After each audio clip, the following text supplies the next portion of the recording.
South Africa আসলে এই মুহূর্তে কোন জায়গায় দাঁড়িয়ে রয়েছে, তাদের কোন শক্তির জায়গার কারণে আজকে তারা ফাইনালে, কিংবা সেই দুর্বলতাগুলো যেগুলো তাদের ছিল সেগুলো তারা কতটা এড়িয়ে যেতে পেরেছে যে কারণে তারা আজকে ফাইনালে, এই বিষয় নিয়ে বিস্তারিত আলোচনা করতে চাই। আমাদের আলোচনায় আরো থাকবে আফগানিস্তানের প্রসঙ্গ। আমাদের সাথে যুক্ত আছেন ক্রীড়া বিশ্লেষক আনোয়ারুল ইকবাল মিতু। আনোয়ারুল ইকবাল মিতু, স্বাগত আপনাকে। ক্রিকেট কার্নিভালে আমরা দেখছিলাম আফগানিস্তান এবং সাউথ আফ্রিকার ম্যাচটার বিস্তারিত, এবং একই সঙ্গে আমরা দেখেছি আমরা সাউথ আফ্রিকাকে কখনো সেমিফাইনালের ওই পারে ভাবতে পারি না, সেটা তাদের ইতিহাসের কারণে। ইতিহাস কি সবসময় কথা বলে কিনা? ধন্যবাদ, এবং ৭১-এর সমস্ত ক্রীড়ামোদীদের শুভেচ্ছা জানিয়ে বলছি যে দেখেন, আমি ব্যক্তিগতভাবে স্ট্যাটিস্টিক্স এবং হিস্ট্রি খুব একটা বিশ্বাস করি না, কারণ every day is a new day এবং every game is a new game. দেখেন, আসলে আমি আপনার সমস্ত কথা খুব মাইনরলি শুনছিলাম। আগে আফগানিস্তানের কথায় আসি। আফগানিস্তান বাংলাদেশের সাথে যে গেমটা খেলেছে সেটাতে তারা এতটা বেশি ইমোশনালি ইনভলভ ছিল, মানে তারা সেমিফাইনালে ওঠার জন্য এত আবেগ এবং এত পরিশ্রম করেছে, যেটা বহিঃপ্রকাশ হয়েছে এই সেমিফাইনালে। আসলে আফগানিস্তান এত বাজে টিম না যে তারা 56 রানে অল আউট হয়ে যাবে, এটা যেমন ট্রু, কিন্তু আমি মনে করি যে রশিদ খান পরপর 2 দিন খুব ভুল ডিসিশন নিয়েছে। দেখেন, বাংলাদেশের সাথে 115 কেন 100 রানের মধ্যেও অল আউট হওয়ার স্কোপ ছিল, আফগানিস্তানের থেমে যাওয়ার স্কোপ ছিল, এবং বাংলাদেশ দেখেই কিন্তু আফগানিস্তান জিতেছে। অন্য যে কোনো টিম থাকলে কিন্তু আফগানিস্তান ওদিন হেরে যেত, এবং আজকেও ঠিক তাই। টসে জিতে ব্যাটিং করার সিদ্ধান্তটা ছিল চরম ভুল, এবং 2 দিনেই ভুল ছিল। একটা এসে গ্যাম্বেল করে জিতেছে, কারণ এই সাউথ আফ্রিকার ব্যাটিং লাইন আপ তো আর বাংলাদেশের ব্যাটিং লাইন আপের মতো না। They have made a mistake. আর আরেকটা জিনিস আপনি বারবার বলছিলেন, এইডেন মার্করামের খেলা আসলেও কিন্তু হচ্ছে না। কারণ আপনি যদি দেখেন একটু, আমি যদি আইপিএল থেকে আসি, হায়দ্রাবাদে কিন্তু সে অনেক খেলা ড্রপ করেছে, এবং ইভেন আপনার আইপিএল এর মতো এরকম ব্যাটিং পিচেও কিন্তু উনি রান পাননি। সাউথ আফ্রিকার মেইন শক্তি চালকই হচ্ছে কিন্তু তাদের বোলিং সাইড, ফিল্ডিং, এবং 3 জন ব্যাটসম্যান, যার মধ্যে একজন হচ্ছে কুইন্টন ডিকক্স, একজন হচ্ছে ক্লাসেন, একজন হচ্ছে স্টাবস। এনারা এবং মিলার মাঝে মাঝে খেলছে, মাঝে মাঝে পারছে না। তো এই জিনিসটা নিয়ে কিন্তু দেখেন, আপনি যদি একটু পিছনের দিকে যান, কোন খেলায় সাউথ আফ্রিকা 1 রান, কোন খেলায় 3 রান, কোন খেলায় 5 রান, এইভাবে কিন্তু তারা জিতে এসেছে। আপনি যদি একটু ভালো মতো হিস্ট্রিটা দেখেন এই টুর্নামেন্টেই। তো সুতরাং তাদের কিন্তু আরো অনেক কাজের জায়গা বাকি আছে, বাট বলাররা এবং ফিল্ডিং হিসাবে তারা কিন্তু 1 নম্বর ইউনিট। বাট আপনার ব্যাটিং সাইডটা কিন্তু ভালনারেবল, কারণ কুইন্টন ডিকক্স যদি রান না করে, এবং আপনি যদি দেখেন সত্যি যদি জেন্টলম্যান খেলা হতো তাহলে কিন্তু মার্করাম হেঁটে চলে যেত। মানে আগে আমি যখন ছোটবেলায় ওয়েস্ট ইন্ডিজদের খেলা দেখেছি, তারা কিন্তু আম্পায়ারের সিদ্ধান্তের জন্য ওয়েট করতো না। তো সেটা ছিল জেন্টলম্যান ক্রিকেট। বাট এখন ক্রিকেট এত বেশি কম্পিটিটিভ, কেউ রিস্ক নিতে চায় না। তো এই জিনিসটাই আমার কাছে বেশি চোখে লেগেছে। আফগানিস্তান পরপর 2 দিন টসে জিতে ব্যাটিং করার সিদ্ধান্ত। এটার পেছনে আসলে আনোয়ারুল ইকবাল মিতু, চিন্তাটা কি ছিল আফগানিস্তানের? কারণ আমরা জানি যে রাশিদ খান কিন্তু রাশিদ খান কিন্তু একটা জায়গায় মানে আটকে গেছে।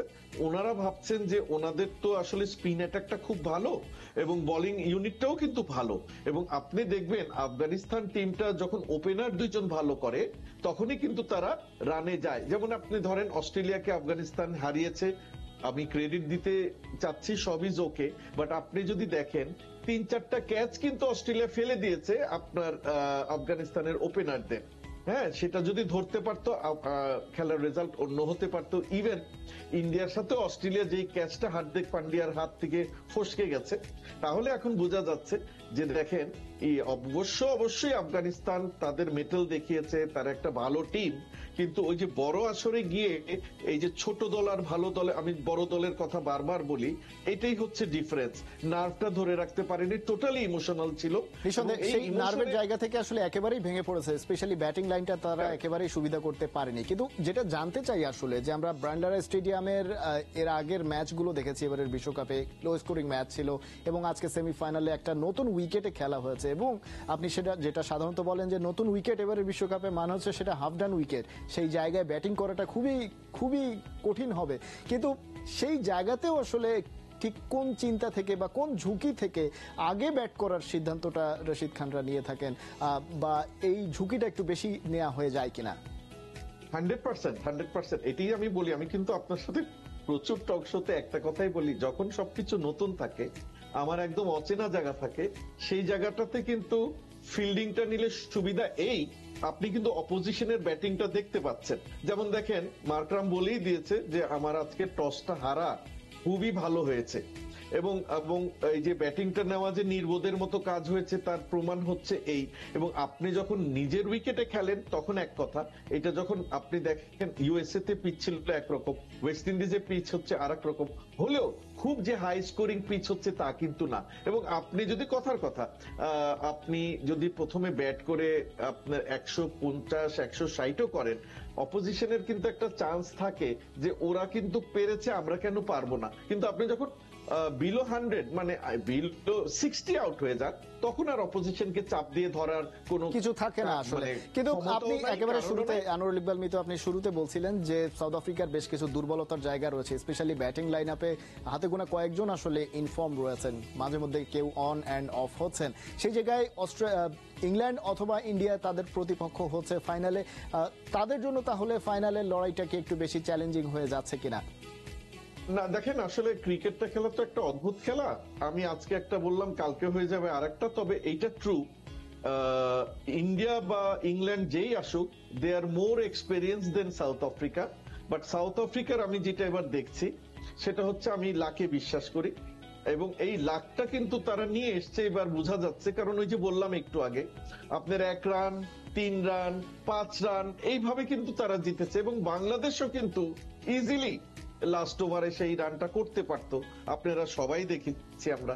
এবং আপনার নেপালের মতো দলের সাথে 1 রানে জেতা, এগুলা কিন্তু সবই আপনার কনসিডারেশনে নিতে হয়। আদারওয়াইজ আপনি ধরেন ফাইনালে চলে গেছেন দেখে আপনি অনেক কিছু, অবশ্যই ফাইনালে যাওয়া একটা বিরাট ইস্যু হলেও কাপ কিন্তু এখনো অধরা, অনেক দূরে।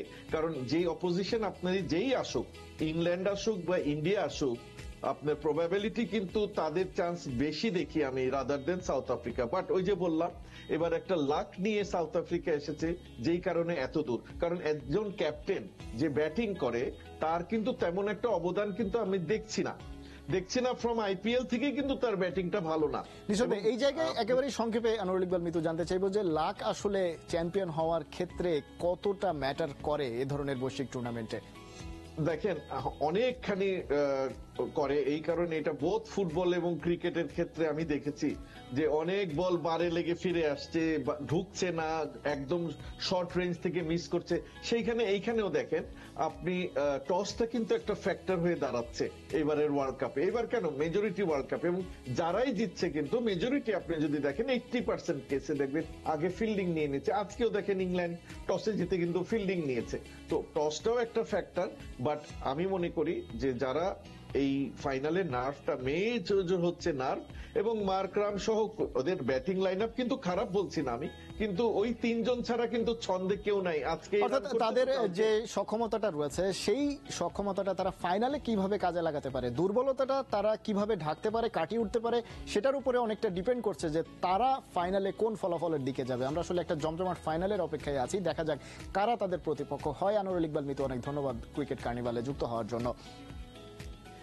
দর্শক, প্রিয় বিশ্লেষক আনোয়ার ইকবাল মিতুর সঙ্গে আলোচনা হচ্ছিল ফাইনালে সাউথ আফ্রিকার প্রতিপক্ষ কে হবে, কেমন হতে পারে ফাইনাল, এবং একই সঙ্গে আগের ম্যাচটা অর্থাৎ সেমিফাইনালে কিভাবে সাউথ আফ্রিকা উঠল আফগানিস্তানকে হারিয়ে, সে বিষয়ে আলোচনা হচ্ছিল বিস্তারিত।